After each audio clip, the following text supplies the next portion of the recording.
So, you've done all the heavy lifting. You've sat down, you've crunched the numbers, and you've built a financial plan. Fantastic! But what if I told you the most critical step happens after all of that? Today, we're talking about the single most overlooked part of managing your wealth, the review. Let's get right into it. Okay, let's dive in. A financial plan that just sits there collecting dust in a drawer, that's not a roadmap to your future. It's a relic. It's a snapshot of a moment in time that's long gone. And honestly, that makes it a real danger to your financial health. Now, seriously, I want you to think about this for a second. When was the last time you actually opened that document, checked to see if it still makes any sense for your life, your goals, or, reality? If you have to pause and think about it, we might have a problem. Look, let's just be blunt here. If your plan is more than a year old and you haven't touched it, it is almost certainly out of date. The assumptions it was built on, about you, about the market, about everything, they're probably wrong by now. And this right here, this is the key mindset shift you need to make. A plan isn't some stone tablet you create once and you're done. It's a living, breathing strategy.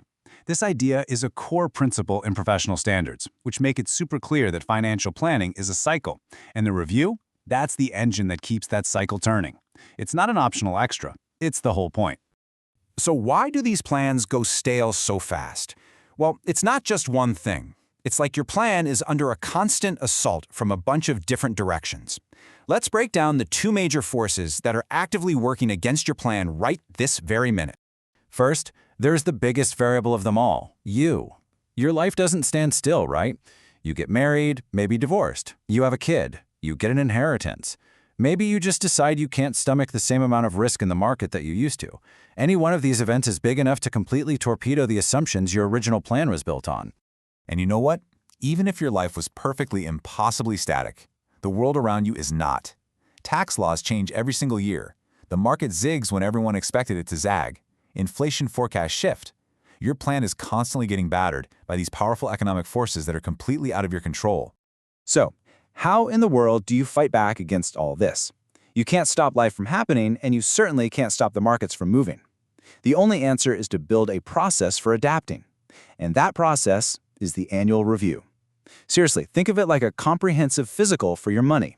And the recommended timing for this financial physical is crystal clear, at least every 12 months. Any longer than that, and a gap between your plan and your actual life can become a giant chasm, one that might be too wide to jump over. Now, a proper review isn't just a casual chat. It is a systematic, top-to-bottom process.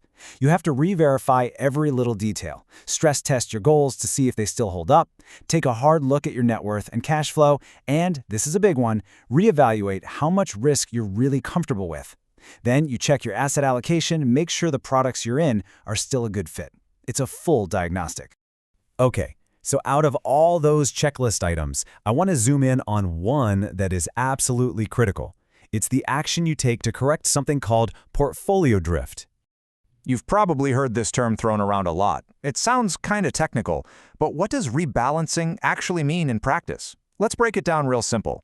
At its heart, rebalancing is just disciplined course correction. It's the simple act of trimming back the investments that have grown a lot and using that money to buy more of the ones that have lagged behind. The whole point is just to get your portfolio back to the original risk level you were comfortable with in the first place. And this right here is a perfect illustration of the problem.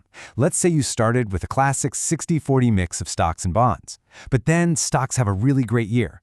Suddenly, without you doing a thing, your portfolio has drifted and is now 70% stocks and 30% bonds. You haven't made a single decision, but you are now taking on way more risk than you originally intended. Rebalancing is simply selling that extra 10% in stocks and buying bonds to get you back to your 60-40 target. It's just proactive risk management. So after all the checks, all the updates, and all the rebalancing, what's it all for? What's the point of the whole exercise? Well, it all boils down to answering one single incredibly important question. This is it. This is the entire point of the whole thing. After everything, can you look at the numbers and say with confidence, yes, I am still on the right path to achieve what I set out to do? The review is that moment of truth. It's the ultimate progress report for your financial life. And this part is crucial.